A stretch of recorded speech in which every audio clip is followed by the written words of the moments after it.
Iawn, wel, fel chi'n falle wedi dod i ddeall erbyn hyn gobeithio, os ych chi'n bresennol yma bob wythnos, i ni wneud cyfres yn Efengyl Luc, ac i ni wedi cyrraedd pennod 4.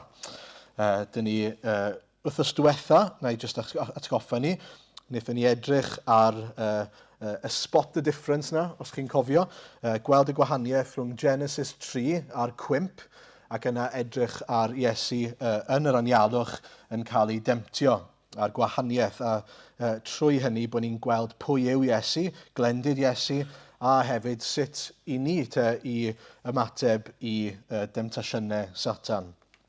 Hefyd yn atgoffa ni bod ni mewn brwydr wrth gwrs. Nawr, wrth i ni symud ymlaen nawr mae'n bwysig nodi, cyn bod ni falle yn mynd mlaen i'r testun yn bennaf bore yma, mae Iesu yn cael ei arwain yn nerth yr Ysbryd Glân. Mae'n cael ei ddweud eto fan hyn, ac oedd e'n cael ei ddweud ar ddechrau pennod 4, pan ath i'r anialwch.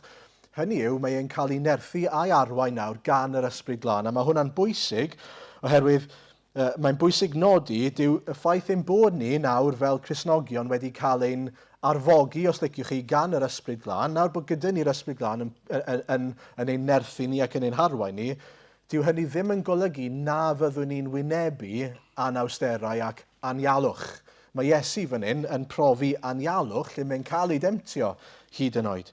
Nawr, nid Duw sydd yn temtio, Satan sydd yn temtio. Cofio nôl i ein cyfres ni yn Iago, nathon ni weld, nid Duw sydd yn temtio, ond Satan, ond mae yna gyfnodau yn ein bywyd ni lle byddwn ni'n profi gwendid, byddwn ni'n profi adegau, gyda'r bwriad ein bod ni'n troi at yr arglwydd i gael ein nerthu ac yn pwyso ar yr ysbryd.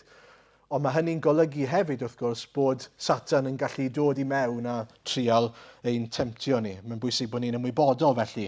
Dyw bywyd ddim yn mynd i fod yn fel i gyd trwy'r amser. Dyw'r arglwydd byth yn dweud hynny wrthyn ni, dyw e ddim yn honni hynny. I'r gwrthwyneb, mae'n dweud mae bywyd fel Cristion yn mynd i fod yn anodd. Chi'n mynd i brofi treialon, anawsterau. Ond mae'n oce, achos mae'r arglwydd gyda ni yn yr anawsterau yna. Just cofio hynny. Fel ni'n gweld eto, mae'r darlleniad heddiw'n dechrau gyda dychwelodd Iesu yn nerth yr ysbryd i Galilea. Mae sôn amdano fe nawr yn Galilea yn mynd ar draws y lle. A mae'n dysgu yn y synagogau ac yn cael clod gan bawb, mae'n dweud wrthyn ni. Ond y peth cyntaf dyn ni'n mynd i edrych arno bore yma yw y ffaith fod Crist yn datguddio ei natur a'i bwrpasau i y bobl yn Nazareth. Mae e'n datguddio ei hunan. Mae'n datguddio pwy yw e a beth mae wedi dod i wneud. Dyma sy'n digwydd yn y darlleniad. Mae'n saboth, mae yn y deml, yn yr synagog, yn ôl yr arfer, a mae e'n derbyn sgrôl i ddarllen mas ohono fe. Ac mae e'n cymryd y sgrôl, mae'n agor y sgrôl, a mae'n ffindo man penodol yn y sgrôl. Nawr, os bydde rhywun yn rhoi llyfr i chi, lle fyddech chi'n darllen ohono fe? Lle fyddech chi'n dechrau? Y dechrau, hwnna'n ei sens nag yw e, fel arfer, yn y dechrau. Ond, dyw Iesu ddim yn gwneud hynny. I wedi gwir, mae'n gwneud bron y gwrthwyneb, mae bron yn cyrraedd y diwedd. Mae'n dewis lle reit bron yn y diwedd, a digwydd bod i ni wedi bod yn edrych ar hwn yn ddiweddar yn Eseia, sydd yn helpu ni. Mae'n dod o Eseia 61. Fel wnaethon ni edrych arno yn ein astudiaeth ni nid wythnos diwetha, wythnos cyn hynny, neu falle wythnos cyn hynny, sa'n cofio nawr. Ond beth bynnag, mae e'n cyfeirio at yr adnodau. Mae ni'n gweld nhw'n adnod 18 ac 19 yn ein darlleniad. Mae ysbryd yr arglwydd arnaf oherwydd iddo fe neinio i bregethu'r newydd da i dlodion.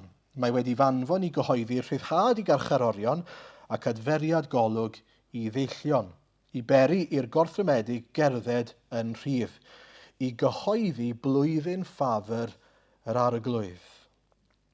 A felly mae'n mynd â ni i Eseia 61 fel yn ni'n gweud. Mae'n ddiddorol bod e ddim yn mynd at Eseia 1. Os bydde fe wedi mynd at Eseia 1, bydde'r darlleniad yn lot mwy negyddol i weid y gwir, achos os chi'n cofio nôl i ddechrau Eseia 1, oedd e sbel yn ôl pan nathon ni ddechrau'r gyfres, ond mae hwnna'n really doom and gloom go iawn. Mae'n sôn am sut mae pobl Israel i gyd fel petai nhw gyda cancer trwyddyn nhw, rhyw salwch trwyddyn nhw gyd, o'r top i'r gwaelod, bod nhw'n sal i gyd. Ond na, mae Iesu yn dechrau fan hyn. A'r cwestiwn yw pam? Pam fan hyn? Wel, oherwydd yn y darn yma, ac o gwmpas y penodau yna, penodau 62 ac yn y blaen, fel dyn ni wedi bod yn gweld yn Eseia, mae gyda chi yr addewid yma fod Duw yn mynd i anfon yr un yma sydd â'i ysbryd arno fe i'n eneiniog yr arglwydd. Yr un mae wedi dewis mewn geiriau eraill. A mae wedi dewis i ddod i bregethu newyddion da, i ryddhau carcharorion, i achau i deillion, ac i gyhoeddi blwyddyn ffafr yr arglwydd i ni'n dod i ddeall. Ac i'r Israeliad, byddai'r testun yna a'r addewid yna wedi bod yn bwysig. Okay? Os ych chi yn Iddew, os ych chi'n yn byw yn Israel ar y pryd, oedd yr addewid yna rhywbeth dylech chi fod yn dal gafel arno. Reit, mae Duw wedi dweud, fi'n mynd i anfon Meseia, un sydd yn mynd i ddod i'ch plu chi'n fi wedi dewis, i ddod, i ryddhau, i agor llygad y deillion, i gyhoeddi'r flwyddyn yma, a nhw'n i ddod at be mae hwnna'n golygu mewn eiliad.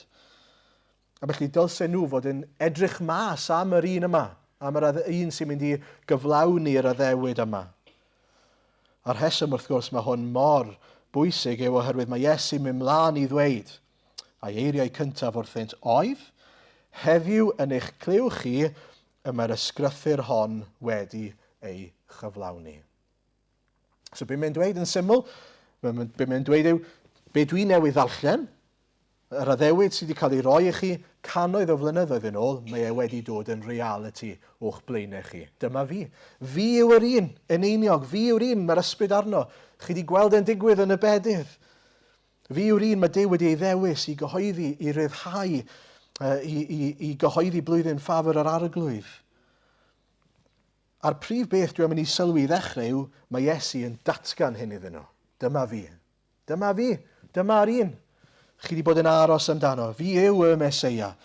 Fi yw'r un sydd wedi dod yn enw'r arglwydd gyda'r ysbryd arnau mwyn gwneud ewyllus yr arglwydd, yr un chi wedi bod yn aros amdano. Does dim cuddio, does dim ofn bod nhw'n ffindo mas, mae eisiau i ni wybod, dyma fi.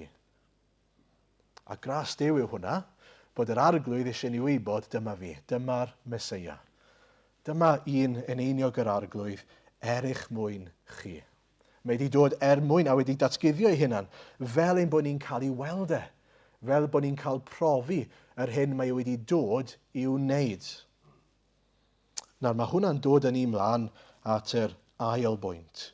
Beth mae Iesu wedi dod i'w wneud yn union? A mae'n sôn am hyn yn y darlleniad yma, nag yw e? Y peth cyntaf i bregethu'r newydd da i dlodion. Mae yna newyddion da, ond i bawb na i'r tlodion. A dyw e ddim yn unig, wrth gwrs, yn golygu fan hyn. Wrth gwrs bod e'n cynnwys rhai sydd yn gorfforol, falle'n unfydol dlawd, ond beth mae'n siarad am fan hyn yw rhai sydd yn glodion yn yr ysbryd. Mae'n mynd mlaen i sôn am hyn, nag yw e, gwneud byd y rhai sydd yn dlawd yn yr ysbryd, ar bregaeth ar y mynydd, sori. Mae eisiau fod pobl, a mae angen fod pobl yn cydnabod eu tlodi ysbrydol nhw. Mae gen i angen, mae gen i glodi ysbrydol. Dwi'n dlawd heb Dduw. Dwi'n anghennus heb Dduw. A mae angen bod e'n dod ac yn rhoi ei gyfoeth i fi. Ac yn y Testament Newydd, ni'n gweld cymaint o beth mae'r arglwydd Iesu yn rhoi. Mae Paul, mae Pedr, rhywun a'i gyd yn mynd mlaen i sôn am y cyfoeth ysbrydol sydd wedi dod i ni drwy Iesu Grist. Mae'n bwysig bod ni'n sylweddoli hynny. Pan mae'n dod at ein stad ni'n ysbrydol, dyn ni'n dlawd. Dyn ni'n anghennus. Ac oedd eisiau fod yr Israeliaid yn clywed hynny, achos o'n nhw ddim yn meddwl bod nhw'n dlawd. O'n nhw'n meddwl bod nhw'n gret ac yn iawn, achos mae nhw oedd cenedl Dduw, achos eu statws bydol nhw. Na, maen nhw'n dlawd fel pawb arall. Maen nhw angen gras Duw. A mae hwnna'n gallu bod yn wir i ni hefyd, falle bod chi wedi cael eich magu mewn teulu Cristnogol, falle bod mam a dad yn Gristnogion. A chi'n meddwl, wel, fi'n iawn achos fi'n gwybod y storiau, mae dyfu'r cefndir yna. Na. Nes eich bod chi'n derbyn cyfoeth Iesu Grist drwy'r Efengyl, eich chi'n dlawd. Nes eich bod chi'n derbyn teyrnas nefoedd a'r etifeddiaeth na sydd i ddod drwy Iesu Grist i ni'n dlawd. Mae wedi dod i gyhoeddi'r newydd da i'r slodion. A'r newydd da wrth gwrs yw bod wedi dod mwyn delio gyda'n dyled ni, delio gyda'n pechod ni a rhoi y cyfoeth yma i ni. Yn ail, mae wedi fanfon i gyhoeddi rhyddhad i garcharorion. A ryw fath o weinidogaeth carchar oedd gyda Iesu mewn golwg fan hyn, ryw fath o prison ministry? Wel na, wrth gwrs ddim. Beth mae wedi dod i wneud? Mae wedi dod i ryddhau pobl sydd yn gaeth i'w pechod, yn gaeth i Satan. Mae eisiau bobl, y rhai sydd yn gwrando i ddeall, bod nhw'n gaeth. A nid jyst yn gaeth, falle o ran bod nhw'n meddwl bod nhw dan awdurdod y Rhufeiniaid, hwnna'n un peth oedd yr Israeliaid yn meddwl ar y pryd, ond yn gymaint mwy na hynny, Duw y byd yma, sef Satan. Bach, wrth gwrs. Ond mae'n bwysig i bod ni'n deall, os i ni ddim yng Nghrist Iesu, i ni'n gaeth i'n pechod, i ni'n gaeth i Satan, i ni wedi'n clymu ato fe. Yn drydydd wedyn, adferiad golwg i ddeillion. Eto, a yn llythrenol mae Iesu'n siarad fan hyn, wel mae'n cynnwys hynny, nag yw e, mae yn adfer golwg y deillion yn ei weinidogaeth ar y ddeiar, ond yn fwy na hynny, mae eisiau adfer golwg ysbrydol y deillion. Mae eisiau bod pobl sydd yn ddall yn ysbrydol yn dod i weld. Ac yn ni'n gweld hyn yn ei weinidogaeth eto, mae'n dweud yn Ioan 9 adnod 39, Iesu sydd yn siarad, mae'n dweud, i farnu y deithim i'r byd hwn, mwyn i'r rhai nad ydynt yn gweld, gael gweld, ac i'r rhai sydd yn gweld fynd yn ddall. Yn ddiddorol. Mae'n siarad am y Pharisiaid fyna, y rai dylse fod yn gallu gweld, yn cael ei dallu oherwydd eu bod nhw'n gwrthod derbyn a gwrthod plygu. A nath e hefyd wneud i fi feddwl am Actau 26 a troedigaeth Saul. Sa'n gwybod chi'n cofio beth mae Iesu'n dweud fyna wrth Saul. Mae'n dechrau trwy ddweud, yn ei fynd o adnod 15, mae'n dweud i ddechrau, mae Saul yn siarad nawr yn dweud, pwy wyt ti arglwydd? A dywedodd yr arglwydd, Iesu yw fi, hwn yr wyt ti yn ei erlyd. Ond cod a saf ar dy drad, oherwydd i hwn yr wyf wedi ymddangos i ti, sef, i'th benodi di yn was i mi, ac yn dist o'r hyn yr wyt wedi ei weld, ac a weli eto ohono fi. A dyma'r darn o'n i'n meddwl amdano, adnod 17 ymlaen. Gwaredaf di oddi wrth y bobl hyn, ac oddi wrth y cenhedloedd yr wyf yn dy anfon atynt, i agor ei llyged, a'i troi o dywyllwch i oleuni, o awdurdod Satan at Dduw, mwyn iddynt gael maddeuant pechodau a chyfran ymhlith yr rhai sancteiddiwyd trwy ffydd yno fi. Chi'n gweld eto pwrpasau'r arglwydd Iesu yn fyna, agor llyged, dod o dywyllwch i oleuni, o awdurdod neu caethiwed Satan at Dduw mwyn iddyn nhw gael maddeuant pechodau. Ond Iesu ddim wedi gorffen, mae'n sôn eto wedyn i beri i'r gorthrymedig gerdded yn rhydd yw'r cam nesaf, mae Iesu'n dweud, o Eseia 61 ar te. Os ych chi'n orthrymedig, beth mae hwnna'n golygu bod chi wedi cael eich gwasgu lawr, oppressed yn Saesneg. Mae'r gair yn llythrennol, mae'n debyg, yn golygu bod chi wedi cael eich torri'n ddarnau. So, rhai toredig o galon, yn canu clwch falle. A mae Iesu wedi dod mwyn i reina gael cerdded yn rhydd. Nid o dan awdurdod Satan, nid o dan bwysau a beichiau ein pechod ni, ond i ni gael cerdded yn rhydd. Mae lot o'r salmau nag yw'n sôn am fel lloi yn llamu, oherwydd ein bod ni o dan ddiogelwch yr arglwydd, i ni'n derbyn y fath ryddid bod ni'n gallu rhodio a neidio mewn rhyddid. Mae rhai pobl yn meddwl fod Cristnogaeth a perthyn i Iesu Grist yn golygu bod ni'n gaeth i rhywbeth. Maen nhw'n edrych ar y byd yma fel rhyddid. A falle bod chi fel hyn ar hyn o bryd. Chi'n meddwl, fel i ni nawr yn y byd, i ni'n cael ei beth i ni moyn. O, mae'n gret. I fi'n cael mynd lle fi moyn, neu beth i fi moyn. Os i fi'n dod yn Gristion, mae rhaid i fi gyfyngu fy hunan. Ond y gwrthwyneb sydd yn wir, oherwydd ar hyn o bryd, i ni'n gaeth i Satan. Triwch chi fynd heb bechu am wythnos, a gawn ni weld pa mor rhydd i chi. Triwch chi garu fel ych chi moyn caru rhywun. Gawn ni weld pa mor rhydd i chi. Ond y reality yw yr arglwydd Iesu sydd yn rhoi rhyddid i ni. Yr arglwydd Iesu sydd yn tynnu'n beichiau ni. Sydd yn tynnu'r pwysau pechod, pwysau caethiwed i Satan mwyn i ni fod yn rhydd. A'r peth ola mae Iesu'n dweud yw fod e'n cyhoeddi blwyddyn ffafr yr arglwydd. Nawr, nid blwyddyn llythrenol, i ni'n sôn amdano fan hyn, ond mae Eseia'n proffwydo am gyfnod fydde'n dod, pan mae'r Meseia'n dod wrth gwrs, a bydde'r cyfnod yna yn amser lle bydde teyrnas nefoedd fel petai'n dod yn agos, neu teyrnas Dduw yn dod yn agos, a bydde gras ar gael. A bydde perthynas, bydde bendith drwy'r arglwydd ar gael. Os bydde ni'n troi at Eseia 49, mae yna rhywbeth tebyg yn cael ei grybwyll fyna hefyd. Eseia 49, adnod 8, lle ni'n darllen, fel hyn y dywed yr arglwydd, a tebaf di yn adeg ffafr, ath gynorthwyo ar ddydd iachawdwriaeth. Cadwaf di, ath osod yn gyfamod i'th bobl, adferaf y tir a rhannu'r tiroedd anrhaith yn etifeddiaeth. A felly beth mae'n dweud yw, nawr fod hwn, y sefyllfa yma, Eseia 61 wedi dod yn reality o'ch blaenau chi, mae blwyddyn ffafr yr arglwydd wedi dod. Mae'r ffenest ar agor fel petai, y drws ar agor i bobl i brofi ffafr yr arglwydd, gras yr arglwydd, heddiw i'r dydd, lle chi'n gallu troi at yr arglwydd, derbyn achubiaeth, profi bendith, profi adferiad ysbrydol. Heddiw i'r dydd. Mae'r term mwy na thebyg yn cyfeirio at blwyddyn ffafr yr arglwydd, nawr ar hynny yw, blwyddyn sabothol yr arglwydd, nôl yn Leviticus 25. A sdim amser dyn ni fynd ar ôl hwnna, the Year of Jubilee yn Saesneg, os na chi'n cofio hwnna.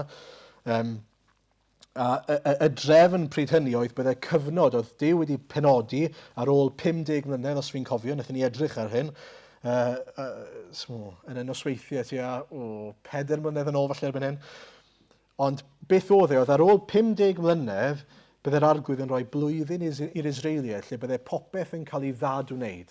Y llanast o'n nhw wedi wneud, basically, right? Y mes o'n nhw wedi creu, oedd e'n cael ei ddad wneud. Bydde dyledion yn cael ei clirio, bydde pobl oedd yn gaeth yn cael ei rhyddhau, a bydde popeth yn cael ei trwsio, ei gwneud yn iawn. Dyna beth oedd yn digwydd yn y flwyddyn yna.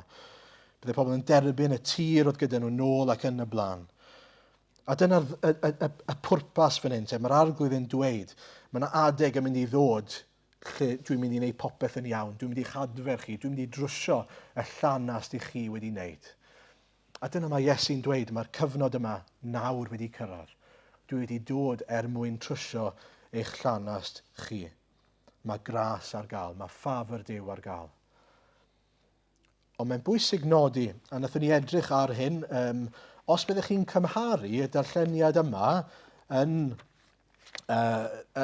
Lyc 4, y dyfyniad at Eseia 61, gyda'r dyfyniad yn Eseia 61 ei hunan, byddech chi'n sylwi ar rhywbeth sy'n wahanol amdano fe. Mae yna un frawddeg fach ar goll.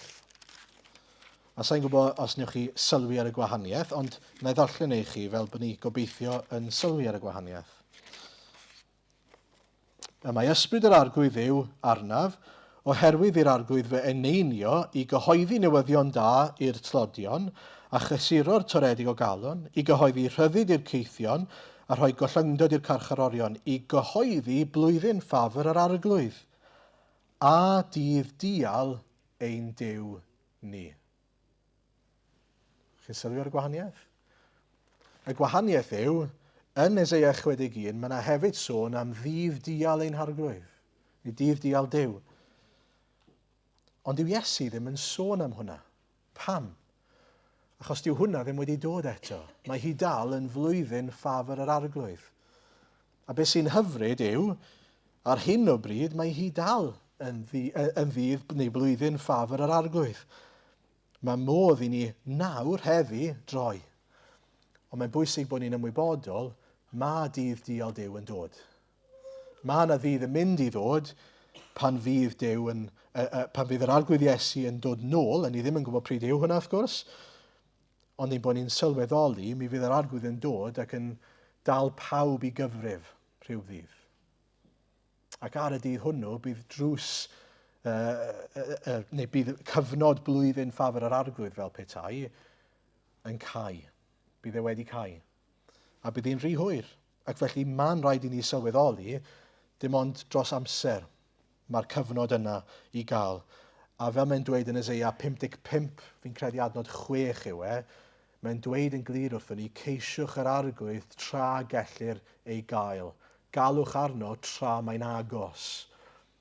Trowch nawr hynny yw, peidiwch ag oedi rhag dod.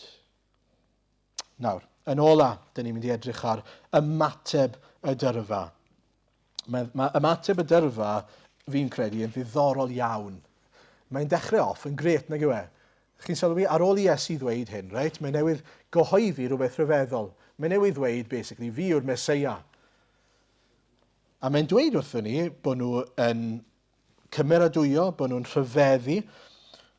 Mae popeth i weld yn gret. A chi'n meddwl, ffab, mae pawb yn cymeradwyo. Beth gallai fod o'i le?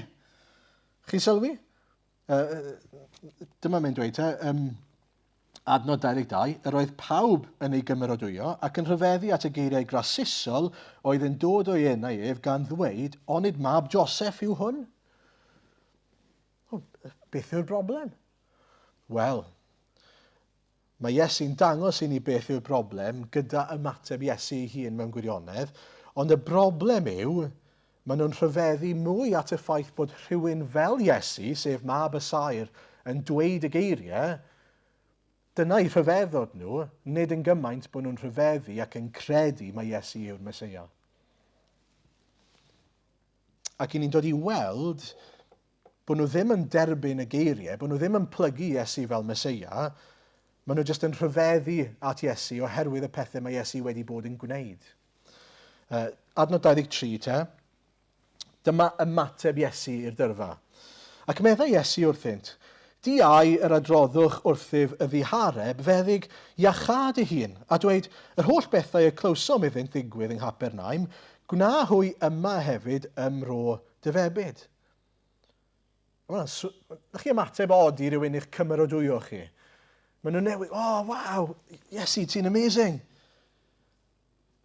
Sut mae mab y sair yn gallu gwneud y math beth?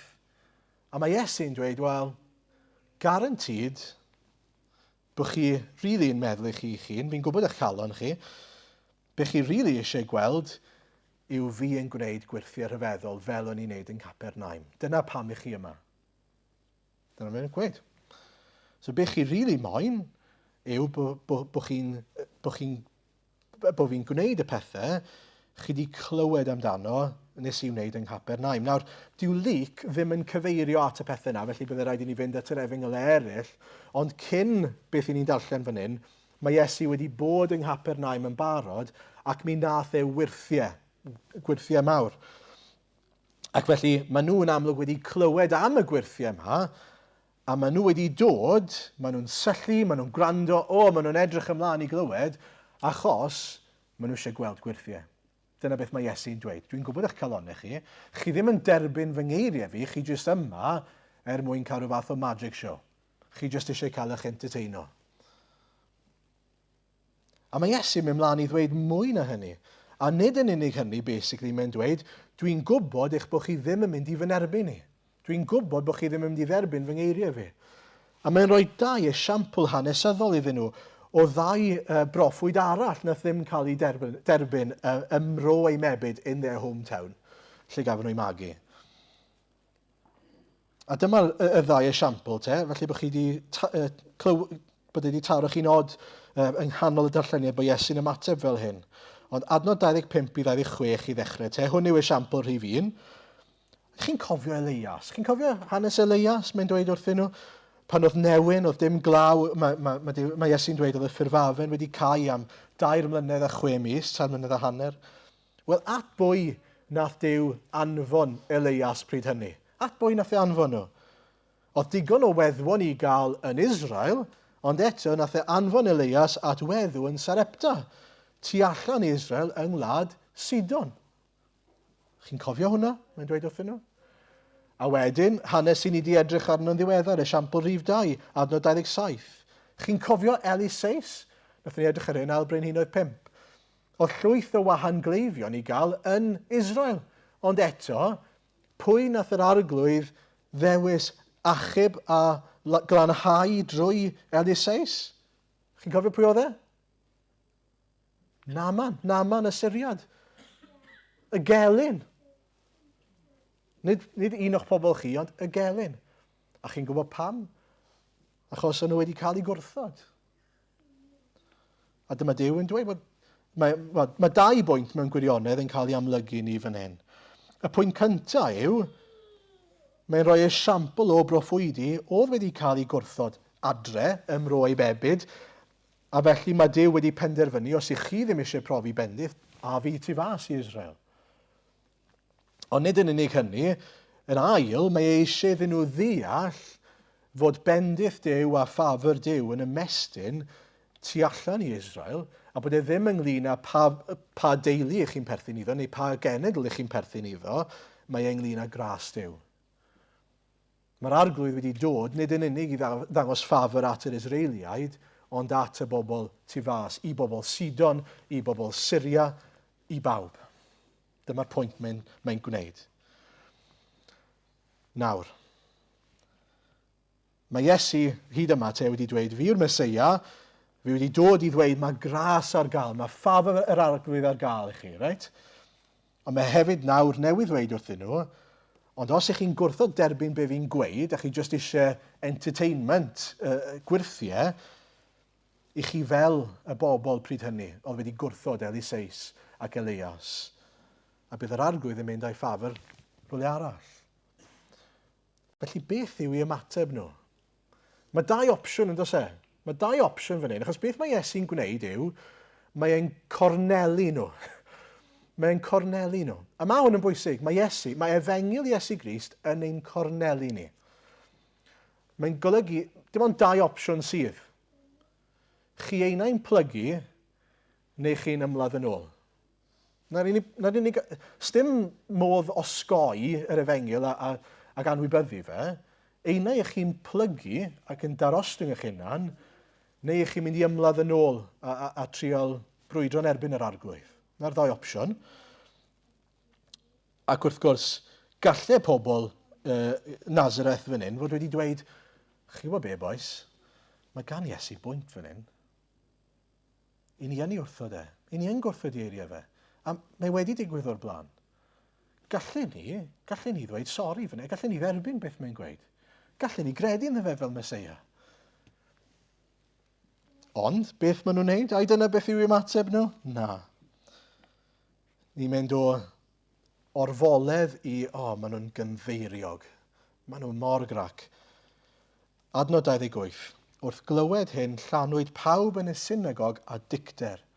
Codasant a bwriasant ef allan o'r dref a mynd ag ef hyd at ail y bryn yr oedd ei tref wedi ei hadeiladu arno i'w luchio o'r clogwyn. Nag yw hwnna'n ymateb mor drist? Pam ei bod nhw'n ymateb mor extrem? Chi wedi meddwl am hwnna?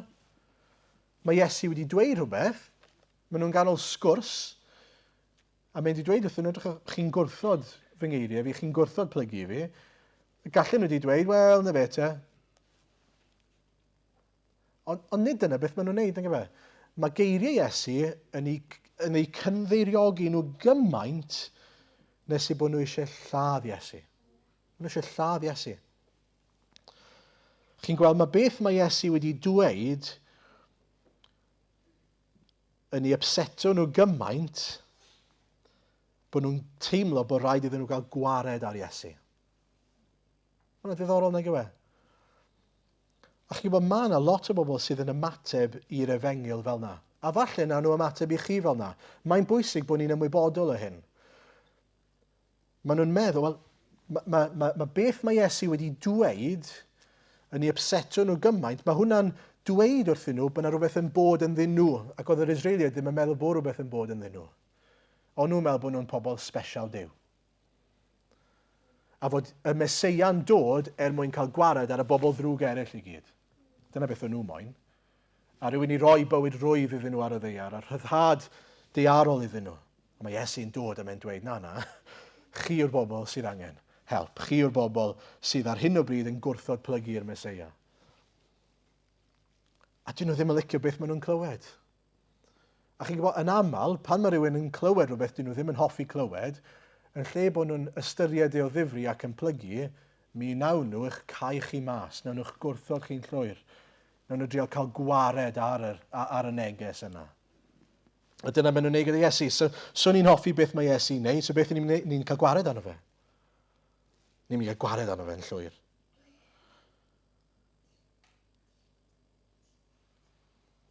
A falle'n wir y bydd rhywun yn gwneud hynny chi. Falle bod chi wedi cael y profiad yna, falle gewch chi'r profiad, lle chi'n rhannu'r efengyl gyda rhywun, dyn nhw ddim yn hoffi beth ych chi'n dweud, oherwydd bod hwnna'n golygu bod nhw'n gorfod daroswng eu hunan, mae'n amlygu gwendid ynddyn nhw. A chi'n gwybod beth nawn nhw ddim trio cael gwared arnoch chi'n llythrenol, trio lladd chi, ond nawn nhw gael gwared arnoch chi yn ei bywyd nhw, nawn nhw cael chi mas o'i bywyd nhw falle. Nawn nhw ddweud, wel, sa eisiau unrhyw beth i wneud gyda ti os mae dyna beth wyt ti'n gweithio fi. Mae'n bwysig bod ni'n deall hynny, oherwydd falle mae dyna fydd y gost o rannu'r efengyl gyda rhywun. Ond gwell yn bod ni'n dweud y gwir wrth rhywun ac yn cael ein gwrthod nac yn dweud celwydd wrth rhywun a cael ein derbyn. Fi'n mynd i weid hwnna eto. Mae'n well bod ni'n dweud y gwir wrth rhywun a bod ni'n cael ein gwrthod ganddyn nhw, na bod ni'n dweud celwydd wrth rhywun a bod ni'n cael ein derbyn. Mae'n bwysig bod ni'n sylweddoli hynny. Oherwydd dim ond wrth dweud y gwir wrthyn nhw, maen nhw'n cael gwir olwg o'r hunan. Mae hwnna'n anodd. Mae'n gallu bod yn boenus, ond mae rhaid i ni dderbyn hynny. Mae Crist yn gwneud yn glir, yn enwedig yn y bregaeth ar y mynydd, y byddwn ni'n cael ein gwrthod a'n erlyd, yn gwasgu. Mae'n rhan o brofi beth mae e fel i gael ein gwrthod oherwydd yr efengyl. Mae'n rhan o fywyd. Ond wrth gwrs, ar yr ochr arall, mae'r arglwydd yn cyflawni ei bwrpasau trwyddo ni, wrth i hynny ddigwydd. Oherwydd, i ni'n gwybod fod yna rai yn mynd i dderbyn, ond i ni hefyd yn gwybod bod yna rai yn mynd i wrthod. A falle hyd yn oed, trwy gael ein gwrthod, y byddwn ni'n dod i werthfawrogi yn fwy, gymaint mae Iesu wedi'n caru ni. Achos chi'n gwybod pwy gafodd ei wrthod fwyaf? Iesu Grist. Dwi ddim yn brofiad pleserus, ond mae'n dod ar rhywbeth i reality yn ein bywydau ni. Os mae dyna beth oedd e fel i fi gael fy wrthod, gymaint mwy o gwrthodiad Iesu Grist ar y groes. Mab Duw ei hun, y creawdwr yn cael ei wrthod ein mwyn ni. Nawr, mae stori'n gorffen gyda Iesu, wrth gwrs, yn llwyddo mynd drwy ei canol, mae'n dweud yn adnod 30. Mae'n dangos i ni, wrth gwrs, dyn nhw ddim yn llwyddo yn ei ymgais nhw i gael gwared ar Iesu, daflu fe oddi wrth y clogwyn, ond mae yn ddiddorol. Chi'n bod beth o'n nhw moyn? O'n nhw moyn gwyrth. O'n nhw moyn gallu gweld y pethau mawr yma. Ac yn ddiddorol, mae gwyrth yn digwydd o flaen eu llygyd nhw. Mae'n llwyddo osgoi, cael ei la... Does dim damwain yn digwydd fan hyn. Mae gyda chi'r dyrfa fawr a un Iesu. Sut mae wedi llwyddo mynd drwyddyn nhw ac osgoi cael ei daflu, dim ond gwyrth yw hwnna. Mae gwyrth yn digwydd o'i blaenau nhw, ond dyn nhw ddim yn derbyn gwyrth, oherwydd doedden nhw ddim i fod i, fel oedd pobl Capernaum wedi derbyn gwyrth, oherwydd mi oedden nhw wedi derbyn gair Duw. O'n nhw wedi derbyn y gair digon gyda nhw mwyn gallu ymddiried yng ngair Duw. Ac yn ddiddorol, mae'r arglwydd yn gwneud gwyrth, nid mwyn iddyn nhw weld yr arglwydd Iesu, ond mwyn i cadw nhw rhag cyflawni pwrpasau drwg wrth gwrs yn y pen draw. Felly, jyst i grynhoi, mae Iesu yn dangos yn glir i ni pwy yw e. Pwy yw e a beth yw ei bwrpasau fe. A mae'n bwysig sylwi, dyw Iesu ddim yn cuddio mae e'n dangos. Mae e'n dangos i ni, mwyn i ni weld fe yw yn einiog yr arglwydd. Fe yw yr un sydd wedi dod i'n hachub ni. Wyt ti wedi gweld? Wyt ti wedi profi hynny? Ti dy hun. Dyna'r cam cyntaf. Ond i ni yn darllen yn ail Corinthiaid 5, adnod 20. Felly cenhadon dros Grist ydym ni, fel pe bai Duw yn apelio atoch trwom ni. Deisif rydym dros Grist, cymoder chi a Duw. Mae'n bwysig bod ni hefyd yn deall mae cenhadon, yn Saesneg, ambassador yw'r gair yn aml. Dros Iesu Grist ydyn ni. Nawr, fi eisiau chi ddychmygu nawr, ambassador ryw gwmni, reit? Cynrychiolydd ryw gwmni. Llys genad yw'r term Cymraeg. Mae rhywun yn cynrychioli, sa'n gwybod, McDonald's i siarad iaith y bobl ifanc yma. Mae person yn cynrychioli McDonald's. Mae nhw ar ran, mae'r car maen nhw'n drifo, reit? Mae McDonald's arno fe i gyd. Maen nhw'n gwisgo dillad McDonald's, popeth McDonald's, right? Popeth maen nhw'n siarad, dyna'i job nhw, cynrychioli McDonald's. Ond dychmygwch os bydden nhw'n dod mas o'r car, McDonald's, yn gwisgo dillad McDonald's, gyda paced Burger King yn ei llaw. Dychmygwch hynny. Pa fath o ambassadors yw nhw? Be maen nhw'n dweud am McDonald's? Wel, dyw e ddim cystal â Burger King. I ni ein gwaith ni fel Cristnogion yw cynrychioli Iesu Grist. Ond os mae nid Crist ei efengil, a'r efengil sydd yn rhyddhau, blwyddyn ffafr yr arglwydd sydd yn dod mas o'n genen ni, pa fath o genhadon ydyn ni? Pa fath o genhadon ydyn ni? Os nag i ni wir yn cynrychioli Iesu. A felly mae eisiau bod ni'n ystyried, wel, ydw i'n cynrychioli Iesu. Hynny yw, ydw i'n dangos i bobl tu fas bod hi dal yn flwyddyn ffafr yr arglwydd. Ydy pobl yn gwybod? Ydy pobl yn deall? Mae Iesu yw yn einiog Duw sydd yn cyhoeddi y fath newydd da i rai tlawd. I rai sy'n fodlon cydnabod ei tlodi. Dyna'n braint ni. A cofiwch, mae e'n gwneud e'n glir.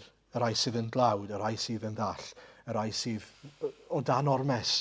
Hynny yw, rai sy'n cydnabod. Dwi'n doredig, dwi'n dlawd, dwi'n ddall, a dwi angen i'r ysbryd glân ddod ag agor fy llyged i reality Iesu Grist. Y pwynt nesaf, mae'r gwir yn gallu bod yn boenus. Mae'n bwysig cofio hyn. Mae rai yn chwilio am Feseia ar eu telerau nhw. A dyna beth oedd yr Israeliad yn gwneud. O'n nhw'n edrych mas am Feseia, o'n nhw'n excited i ddechrau pan o'n nhw'n clywed y newyddion da oedd Iesu'n dweud. A wedyn ni pan oedd e'n dechrau rili taro mewn i beth oedd e'n golygu i dderbyn Meseia. Meseia lle oedd y fendith a'r newyddion da yn ymestyn tu hwnt i Israel hyd yn oed i'r Syriaid a pobl Sidon. O na, sy'n ni'n offi beth mae hwn yn gweud. A pan o'n nhw yn cael eu herio ynglyn â eu calonau nhw, bod nhw eisiau arwyddion, nid eisiau just derbyn y gair. O na, sy'n offi hwnna. Mae'n bwysig deall i ni'n derbyn y Meseia ar delerau'r Meseia. Mae hwnna'n digwydd yn aml. Mae pobl yn dod at ein dweud, y math o ddew i fi eisiau yw hwn. Y math o, sim ots. Achos nid ni sydd yn creu Duw. Nid ni sydd yn penderfynu pa fath o ddew sy'n eiddo i ni. Fe sydd wedi'n prynu ni. Fe sydd wedi'n creu ni, fe sydd wedi ein bendithio ni, fe sydd wedi dangos ffafr, a fe sydd yn prynu ni ato fe hunan. Mae ar ei delerau fe, nid ni. A nathon ni edrych ar rhywfaint o hyn yn Eseia 64. Fe yw'r crochennydd, ni yw'r clai. Mae'n bwysig bod ni'n cofio hynny yn yr pecking order fel petai. Felly, dyn ni i blygu beth mae Iesu'n dweud amdano ni a darostwng yr hunan. Just i grynhoi hwnna mae yn ail Corinthiaid 12 yw adnod 9 fi'n credu. Mae Paul yn dweud rhywbeth pwysig, a mae'n sôn am just yn ei gerddediad o ddydd i ddydd, really, nid yn unig wrth ddod at Grist, ond wrth gerdded gyda Christ. Mae'n dweud hyn. Felly, yn llawen iawn fe ymffrostiaf fwy yn fy ngwendidau mwyn i nerth Crist orffwys arnaf. Am hynny, yr wyf yn ymhyfrydu mwyn Crist mewn gwendid, sarhad gofid, erledigaeth a chyfyngder, oherwydd pan wyf wan yna rwyf gryf. A mae hwnna yn her i'n eglwys ni. I ni ddim i fod yn bobl sydd yn actio'n gryf. I ni'n bobl sydd fod cydnabod ein bod ni'n wan ac yn derbyn nerth yr arglwydd. Os ddim angen bod ni'n ymddwyn fel rhywbeth i ni ddim yn, i ni i ymffrostio yn ein gwendidau fel ein bod ni'n profi nerth Duw yn gweithio yno ni a trwom ni. A'r clod i'w enw. Amen.